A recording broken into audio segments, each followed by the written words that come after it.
Nangis loh. Dia nangis. Dia nangis. Dia nangis.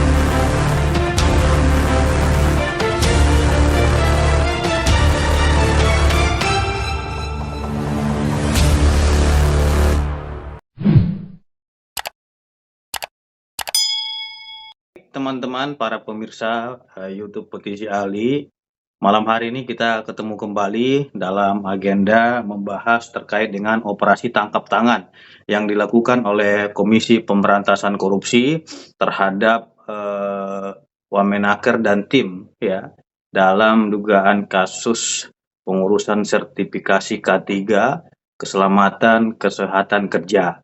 Nah, kita sangat menyayangkan peristiwa ini karena kita melihat Immanuel Ebenezer ataupun sering disapa Noel ini adalah seorang aktivis pergerakan yang dikenal vokal dalam mengkritik kebijakan-kebijakan pemerintah, dan setelah menjabat kita lihat dia sangat vokal sekali terhadap perusahaan-perusahaan, dan sampai di konten-kontennya kita lihat dia menggebrak meja dan lain-lainnya terkait dengan pengurusan ijazah. Jadi teman-teman, sahabat Petisi Ali, malam ini kita ingin diskusi dan dialog terkait dengan persoalan tersebut karena ini sangat miris sekali, apalagi yang dilakukan operasi tangkap tangan itu adalah mantan seorang aktivis yang katanya idealis dalam hal untuk gratifikasi maupun suap, apalagi korupsi. Maka dari itu kita hadirkan pakar hukum pidana yang memang kompeten di bidang pidana, yaitu Pak Ahyar Salmi. Selamat malam Pak Ahyar Salmi. Selamat malam Bung Pitra. Pak Ahyar Salmi adalah dosen hukum pidana di Universitas Indonesia, dan beliau sangat kompeten, dan beliau juga sebagai penggagas hukuman mati bagi koruptor yang sampai sekarang ini pandangan-pandangan beliau maupun gagasan beliau telah diadopsi oleh pemerintah tapi belum pernah direalisasikan untuk dijadikan undang-undang menjadi hukuman mati. Baik Pak Ahyar, kita ingin mendengarkan pandangan-pandangan Pak Ahyar terkait dengan peristiwa maupun fenomena yang sedang terjadi ini. Seorang mantan wakil Menteri Ketenagakerjaan, kita lihat juga kemarin Pak Prabowo telah memecat dan memberhentikan langsung Immanuel Ebenezer dari jabatan Wamenaker karena peristiwa tersebut sangat memalukan. Apalagi kita lihat dari rekam jejaknya ini, beliau pernah katanya mencaleg ya dari salah satu partai penguasa. Nah, tapi kita lihat dari rekam jejak beliau sangat disayangkan sekali, apalagi beliau ini adalah seorang aktivis, sangat kritis sekali kepada korupsi. Dan kita lihat kemarin beliau juga diundang dalam hal tema pembahasan hukuman mati bagi koruptor, tapi ternyata yang bersangkutan terjerat dalam dugaan tindak pidana korupsi. Pandangan daripada Pak Ahyar terkait dengan peristiwa tersebut seperti apa, dan apakah perbuatan dugaan pemerasan itu merupakan perbuatan tindak pidana? Baik, terima kasih. Saya kembalikan kepada Pak Ahyar. Saya mulai dari apakah tindakan tangkap tangan ini merupakan suatu tindak pidana ya? Ya. Bung Pitra. Itu jelas merupakan suatu tindak pidana. Oke. Dalam hal ini kita sudah sama-sama mendengar pasal yang ingin diterapkan oleh pihak KPK adalah pasal 12E. Pasal 12E itu mengatur tentang pemerasan. Pegawai negeri atau penyelenggara negara yang melakukan pemerasan terhadap seorang untuk menguntungkan diri dia atau orang lain, maka dia akan diancam dengan pidana seumur hidup, atau pidana sementara paling singkat 4 tahun dan paling lama 20 tahun. Dan denda sebanyak 200 juta minimal dan maksimal 1 miliar, kalau saya nggak salah demikian. Jadi nggak main-main. Saya terhadap Bung Noel ini memang mengagetkan, Bung Pitra. Iya. Saya beberapa kali satu forum dengan beliau. Iya. Di dalam pikiran saya, ini adalah pemimpin masa depan. Iya. Sangat idealis dan pro rakyat.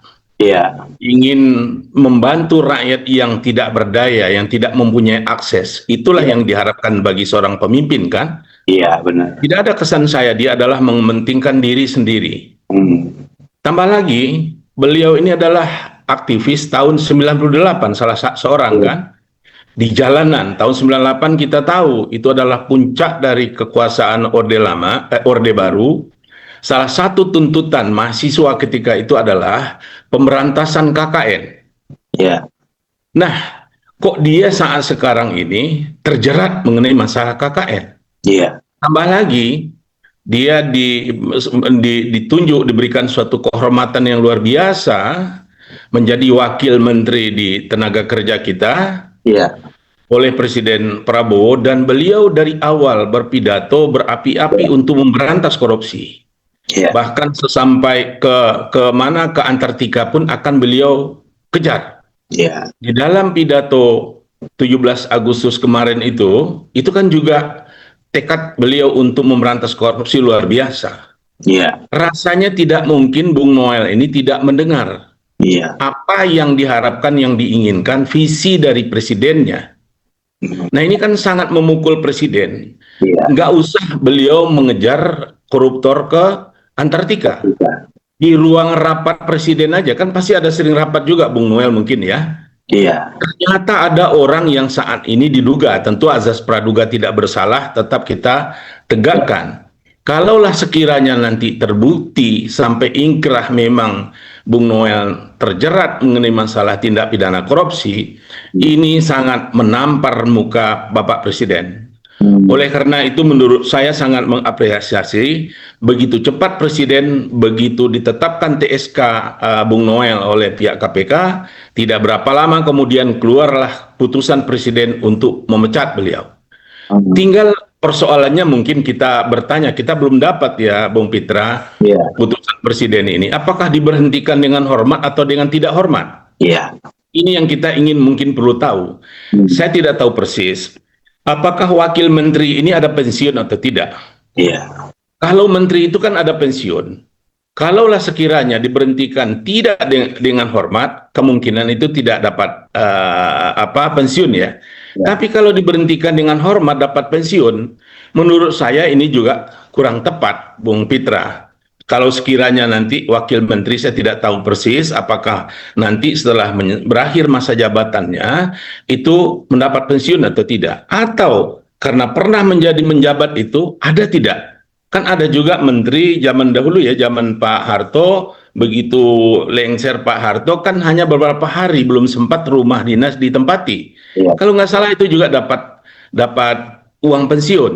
Nah, ini menurut saya, kalaulah sekiranya nanti terhadap yang bersangkutan memperoleh pensiun, rasanya rakyat kita juga dengan hidup yang susah ini juga rasanya tidak akan ikhlas. Saya tidak tahu persis, Bung Pitra, yang perlu kita klarifikasi apakah pemberhentian itu dengan hormat atau tidak dengan hormat, apakah nanti yang bersangkutan berhak nggak mendapat pensiun atau tidak. Kalau berhak mendapat pensiun, menurut saya itu sangat pantas untuk ditinjau kembali, Bung Pitra. Iya. Karena di tengah-tengah masyarakat kita, coba kita lihat ya, beberapa anak ini yang dari Kapolres Goa harus kita beri apresiasi juga terhadap 2 orang anak yang pergi setelah upacara peringatan ulang tahun Republik Indonesia ke-80, mereka mengumpulkan makanan-makanan yang tidak dimakan oleh undangan. Kemudian dia bawa pulang dan dimakan sekeluarga, kira-kira begitu kan? Inilah persoalan makan yang saya katakan, masyarakat kita masih banyak bertanya, akan makankah saya nanti?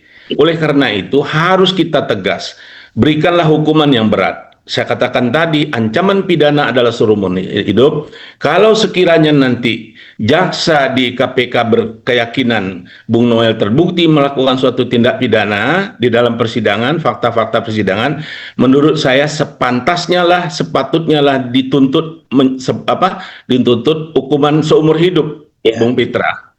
Kalau bisa malahan pidana mati, karena beliau kan juga mengatakan terhadap koruptor itu pantas dipidana mati. Nah, seperti Bung Mitra katakan tadi, akan ada jadi pembicara di dalam suatu seminar yang bicara masalah korupsi terhadap pidana mati terhadap korupsi. Nah, ini yang kita juga heran. Ya, sesuai perkataannya. Iya, kenapa dia menangis, kemudian minta diberi amnesti kepada presiden. Nah, kita lihat nanti apakah presiden. Saya berharap presiden tidak mengabulkan permintaan Bung Noel itu. Kalau itu dikabulkan, masyarakat akan sinis kepada presiden kita. Oh, kalau seperti ini, presiden nih memang omon-omon saja pemberantasan korupsi nih. Nah, ini taruhan juga buat presiden nanti apakah mengabulkan permintaan. Tapi kita dengar sepintas dari istana itu kesannya tidak akan dikabulkan. Itu menurut saya tepat kalau untuk tidak dikabulkan kalau sekiranya nanti terbukti. Nah, kita juga Bung Petra, kenapa Bung Noel ini begitu cepat meminta diberikan amnesti? Apakah itu pengakuan dia udah bersalah? Ini kan bahan juga sebenarnya buat JPU ya. Ini kan orang yang pastilah Bung Noel itu memahami juga terhadap mereka yang diberikan amnesti adalah terhadap orang yang bersalah, terbukti bersalah melakukan suatu tindak pidana. Nah, ini dia sudah meminta. Apakah itu merupakan pengakuan? Nah, ini yang kita lihat nanti bagaimana jalan persidangan, Bung Petra. Oke, Pak Ahyar. Ini kan kita lihat beberapa contoh kasus korupsi seperti yang lalu-lalu itu kan masyarakat juga terpukul kemarin ketika Pak Prabowo mengeluarkan keputusan memberikan amnesti maupun abolisi kepada Hasto dan Tom Lembong. Jadi mungkin pemikiran daripada Emmanuel ini, Hasto dan Tom Lembong aja dapat amnesti dan abolisi, masa saya yang jadi wamen nggak diberikan, kan begitu. Nah, kalau memang keputusan tersebut diberikan amnesti terhadap Emmanuel Ebenezer, maka seperti yang disampaikan oleh Pak Ahyar Salmi tadi, bahwasanya pemberantasan korupsi hanya omong-omong belaka, dan ini hanya harapan yang memang tidak terlaksana seperti itu. Nah, fenomena seperti ini adalah fenomena yang memang kita lihat menjadi topeng kebohongan, di mana kita lihat bahwasannya beliau ini sejatinya seorang aktivis 98, dan kemarin juga sudah diundang, beliau akan menjadi pembicara 2 hari lagi di acara Emerson Institute, podcastnya Emerson Institute via Zoom dengan tema hukuman mati bagi koruptor, dan beliau juga pernah menyampaikan di beberapa video bahwasanya dia mendukung hukuman mati bagi koruptor. Nah, artinya omongan dengan apa yang disampaikan dia kepada masyarakat dengan dia meminta pengampunan berarti kan bertolak belakang dengan jati diri maupun jiwanya sebagai seorang ksatria, pejuang rakyat. Nah, seperti halnya di Cina kita ketahui bahwasanya seorang yang melakukan perbuatan apalagi merugikan negara, dia dihukum mati di sana seperti yang disampaikan oleh Prof beberapa pekan lalu. Nah, yang menjadi pertanyaan kita, apakah memang di eranya Pak Prabowo ini semangat pemberantasan korupsi itu masih ada atau tidak, Prof? Karena kita lihat ini masyarakat banyak yang pesimis juga, hopeless gitu loh, karena banyaknya pengampunan ataupun penghapusan tuntutan pidana terhadap kasus-kasus yang sudah berlalu. Pendapat Prof seperti apa? Ya, mudah-mudahan ya Bapak Presiden dengan tim Ring 1 betul-betul belajar benar, mengambil hikmah dari pemberian abolisi dan amnesti terhadap 2 tokoh nasional kita kemarin. Untuk ke depan menurut saya, jangan lagi kompromi, biarlah sistem peradilan pidana itu berjalan dengan semestinya. Toh pada akhir nanti yang bersangkutan itu kan juga akan dapat remisi melalui Undang-Undang Nomor 22 Tahun 22 tentang pemasyarakatan kita, kemudian juga keputusan Menteri Hukum kita, kan dia akan dapat remisi, baik remisi umum pada tanggal 17 Agustus maupun remisi umum, remisi khusus pada hari-hari Lebaran, kemudian remisi tertentu, ada aktivitas yang signifikan, kemudian karena sakit, kemudian karena 10 tahun, biarlah itu saja yang berjalan menurut saya. Kalau tidak, ini tentu di ujungnya nanti orang akan mencibir terhadap Bapak Presiden kita, karena sementara beliau berapi-api mengatakan pemberantasan korupsi, tetapi di sisi lain ada pemberian terutama amnesti ya. Kalau abolisi itu mungkin itu bukan suatu tindak pidana, tetapi menurut saya apapun biarkanlah sistem peradilan pidana itu berjalan. Apakah dia terbukti atau tidak nanti. Cukup menurut saya dari 2 kasus itu saja, belajarlah dari hikmah bagaimana reaksi dari masyarakat mempertanyakan apakah ini benar-benar serius atau ini hanya adalah omon-omon. Nah, saya yakin ya dengan reaksi beliau mencabut terhadap Noel begitu cepat pemberhentian sebagai wakil menteri, saya yakin ke depan itu beliau sangat akan mengambil hikmah pelajaran yang sangat berharga dari reaksi masyarakat terhadap 2 kasus yang beliau keluarkan, abolisi dan amnesti kemarin, Bung Pitra. Ya, oke Pak Ayar, ini kan kita lihat Komisi Pemberantasan Korupsi telah menetapkan dan menaikkan ke tingkat penyidikan 11 orang menjadi tersangka. Di dalam proses penyidikan yang dilakukan oleh Komisi Pemberantasan Korupsi sesuai dengan ketentuan hukum acara pidana maupun ketentuan hukum pidana kita, apakah ada kemungkinan pelaku lainnya bertambah atau memang yang 11 orang ini yang OTT ini seperti itu? Pandangan daripada Pak Ayar seperti apa? Dia sangat berpotensi menurut saya, ini akan berkembang. Kita minta KPK mengembangkan kasus ini. Karena di dalam informasi siaran pers dari Bapak Ketua KPK kita, itu kan terjadi sejak tahun 2019. Iya. Nah, bisa saja sebelum itu juga terjadi, dikembangkan ke belakang. Nah, tepat sekali, saya sangat mengapresiasi KPK menerapkan pasal 12E tentang pemerasan, bukan tentang penyuapan. Pasal 5, pasal 8, pasal 12, pasal 13, tidak penyuapan. Karena Bung Pitra, menurut saya persoalan perizinan ini sudah di warning oleh Bapak Laksamana Sudomo pada tahun 80 ketika beliau baru keluar dari cendana dari ruangan Pak Presiden Soeharto ketika itu, siaran pers, seingat saya demikian ya, ada beberapa tempat sumber tindak pidana korupsi. Yang pertama itu adalah pengadaan barang. Yang kedua itu adalah mengenai pembangunan, pertama pembangunan fisik, kedua pengadaan barang, ketiga itu tentang bea cukai, keempat pajak, kelima itu perbankan, kredit perbankan, keenam itu adalah izin.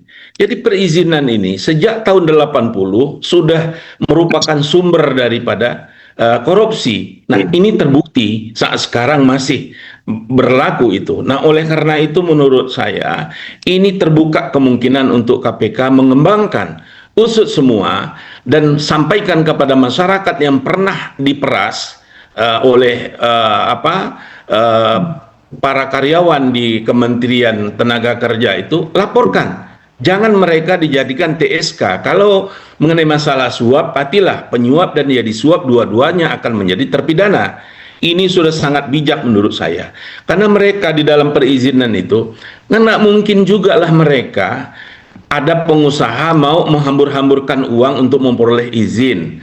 Termasuk juga dalam kasus ini, tenaga kerja kita untuk uang yang begitu susah mereka dapat.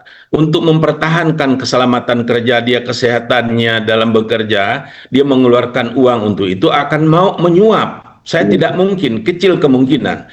Itu adalah keterpaksaan mereka karena izin itu tidak bisa keluar-keluar juga. Karena apa, Bung Pitra? Ada kecenderungan juga di dalam birokrasi kita, ya tentu kita tidak bicara general ya, semuanya ya. Ada pameo di dalam masyarakat. Kalau bisa dipersulit, kenapa dipermudah? Ya begitu, kalau dipersulit kenapa dipermudah? Nah, kalau bisa diperlama kenapa dipercepat? Ujungnya nanti para yang mengharap izin tadi dia akan menyerah. Mereka akan butuh, Bung Pitra. Dia akan butuh. Saya mempunyai pengalaman diminta Bung Pitra sebagai ahli oleh pihak kepolisian kita. Iya. Di suatu Polda, saya nggak sebutkan daerahnya. Di situ adalah jelas orang ketika itu adalah menggali sumur, pompa bor. dia mengalih, ada pemborongan, ada deadline. Ini nggak keluar-keluar juga. Akhirnya dia minta duit, dia keluarkan. Pihak penyidik kita mengatakan ini adalah saya sebagai ahli pasal 12E. Saya kata fine. Saya setuju ini dengan pasal 12E. Nggak ada keinginan indikasi. Berbulan-bulan itu nggak keluar. Sehingga dia dikejar oleh pihak yang pemberi pekerjaan. Mana kok belum selesai juga sumur bor saya. Terpaksalah dia. Dikasih uang, kemudian dia lapor ke polisi dahulu sebelum dia itu. Kemudian OTT, tangkap tangan. Ditemukan uang di tempat kantor yang bersangkutan. Tetapi apa? Pihak JPU waktu itu mengatakan ini adalah suap. Ada perdebatan. Jadi di antara penegak hukum kita, menurut saya ini perlu dipersamakan persepsi kita terhadap izin ini. Pada umumnya menurut saya itu adalah pemerasan, bukan suap menyuap. Pengecualian lah kalau ada suap menyuap. Oleh karena itu antara penyidik dengan JPU menurut saya perlu dipersamakan persepsi. Nanti juga hakim kita, sehingga masyarakat yang diperas oleh aparatur negara kita ini tadi bisa melaporkan. Sehingga dia kan aman. Kalau mereka juga dipidana, tentu dia tidak akan laporkan kan. Itu salah satu menurut saya pilihan pasal di dalam masalah perizinan ini, sehingga bisa kita bongkar lagi fenomena gunung es ini, Bung Pitra. Oke, baik Pak Ahyat. Ini kan kita lihat dari kutipan Kompas TV bahwasanya Noel ini diduga menerima aliran dana sebesar 3 miliar.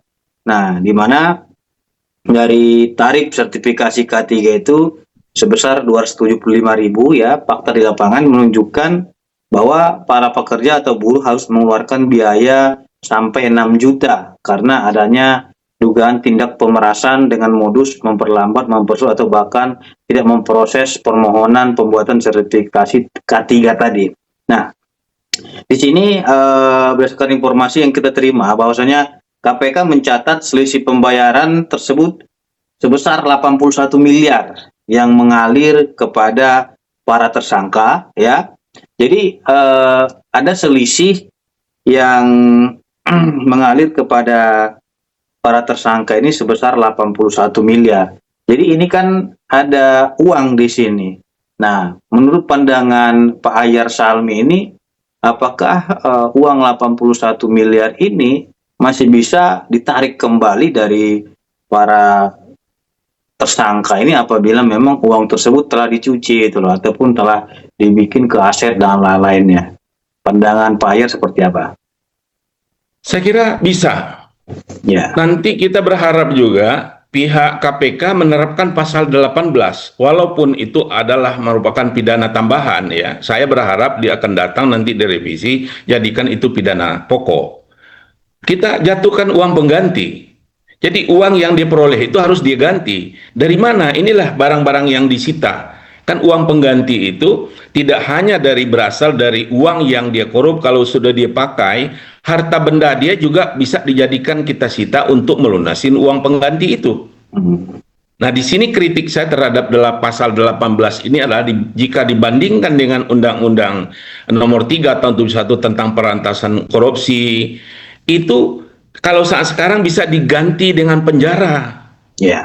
Nah, seharusnya menurut saya jangan diganti dengan pidana penjara. Biarlah uang pengganti ini sampai kapanpun. Makanya lahirlah ide saya tentang waris pidana yang tempo hari kita diskusikan. Dan masyarakat ini juga sangat mendukung itu. Jadi uang ini, uang yang dia korup sampai kapanpun, kalau dia sampai hidup nggak dia lunasi, ahli waris dia harus melunasi. Jangan uang yang susah payah diambil oleh, dikumpulkan oleh para tenaga kerja kita buruh tadi, tidak kembali ke dia, tidak cukup. Nah, itu ada dua sarana menurut saya bisa dipakai di situ. Pertama uang pengganti, yang kedua adalah denda. Kalau denda ini mungkin diambil nanti adalah untuk negara ya, uang pengganti. Jadi uang yang 80 berapa 1 miliar tadi, siapa mengalirnya kemana, tentu nanti mereka akan bicarakan. Siapa yang pegang, apakah Sultan itu yang banyak menyimpan? Siapa Sultan itu namanya tuh? Ada istilah Sultan ya di sana. Itu luar biasa itu kan. Ya, dia itu kan dia yang mungkin mengalirkan dana kemana-mana. Kita lihat siapa menerima berapa. itulah dijatuhin nanti mereka beban untuk mengganti uang pengganti tadi. Karena uang pengganti ini dalam peraturan Mahkamah Agung, kalau nggak salah apa surat edaran Mahkamah Agung, bisa dijatuhkan terhadap tindak pidana yang ada di bab kedua Undang-Undang 3199 itu, tidak hanya terhadap pasal 2 dan pasal 3. Nah, kita berharap itu dijatuhkan, kejar uang itu, jangan 1 sen pun juga menurut saya jangan. Jangan lepas mereka, karena ini jahat sekali terhadap tenaga kerja. Coba Bung Pitra, karena lapangan pekerjaan kita kan susah ya, sampai warga negara kita pergi ke negara lain mengajarnya. Itu berapa banyak yang di Kamboja, apa di Vietnam, dia nanti ditangkap jadi apa di sana bekerja, ditipu orang. Juga negara tetangga kita di Malaysia misalnya. Sampai muncul hashtag kabur aja dulu seperti itu. Iya, tempat di sana mereka juga dapat perlakuan yang kurang senonoh kan. Ini karena lapangan pekerjaan di kita ini belum memadai. Inilah tantangan, inilah yang ingin diatasi oleh Pak Prabowo. Masa wakil menterinya, orang yang sudah lapangan pekerjaan, dia peras-peras.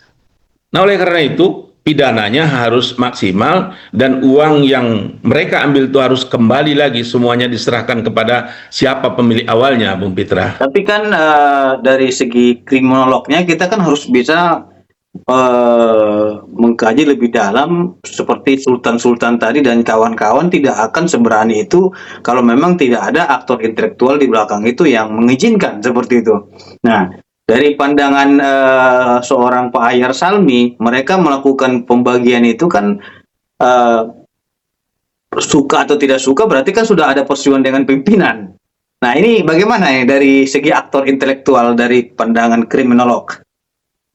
Sudah pasti, itu harus kita kejar. Mereka itu turut serta, ini kan diterapkan juga pastilah pasal 55 nanti kan. Inilah yang harus dikejar oleh pihak KPK. Dia cari kemana nih, siapa sebenarnya? Iya. Ini kan operator-operator di bawah, pastilah ada persetujuan. Kalau kita kembali dalam kasus Bung Noel, informasi yang kita peroleh, kan dia juga minta Ducati kan ya, mereka terima. Berapa bulan Bu Pitra? Kalau nggak salah informasi, tolong koreksi, pada bulan Desember, baru berapa bulan jadi wamen, Desember sudah bisa terima-terima kan? Berapa bulan itu? Artinya kan setuju dia. Nah, ini dipersoalkan juga kalau nggak salah bahwa dia mengatakan saya tidak ada OTT. Nah, pengertian OTT menurut saya, Bung Pitra, nggak harus semuanya yang ditangkap tangan. Salah satu antara yang 11 itu ditemukan OTT, ya itu sudah semuanya bisa dikatakan melakukan tertangkap tangan. Karena dia ada penyertaan kan. Pastilah dia minta-minta juga kan, tolong dong yang katanya uang 3M itu untuk apa? Renovasi atau apa ya? Iya, ada bangun rumah gitu, ada bangun rumah, rehab dan lain-lain. Nah, itu kan berarti sudah setuju terhadap apa yang dilakukan oleh bawahan-bawahannya. Iya. Nah, oleh karena itulah menurut saya, kalau nggak disetujuin, tentu nggak mungkin yang bawahan itu mau jalan, Pak. Takut-takut dia. Ini dilihat-lihat dulu nih. Begitu cepat nih Bung Noel ini, kalau memang benar Desember sudah terima, cepat benar dia bisa dibeli tanda kutip oleh yang operator yang di bawah yang udah berjalan sejak tahun 2019 itu kan. Terlalu gampang itu menurut saya. 2 bulan sudah bisa. Mereka di bawah itu kan sudah pemain itu.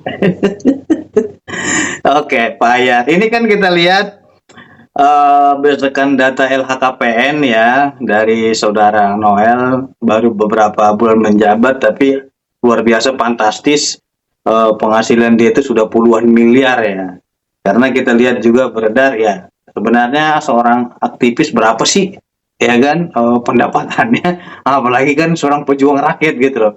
Nah, dari LHKPN aja disorot masyarakat kemarin sudah mencapai puluhan miliar ya, dari aset dan lain-lainnya. Ditambah lagi kemarin kita dapat informasi ada kurang lebih 24 mobil sport ya, dan motor sport, ditambah motor sport lainnya yang disita oleh Komisi Pemberantasan Korupsi. Nah, melihat fenomena mengkoleksi hasil yang memang pelanggaran hukum ya, dari sudut pandang sosiologis ya, menurut Pak Ahyar Salmi ini seperti apa, nanti akan kita bahas di segmen kedua.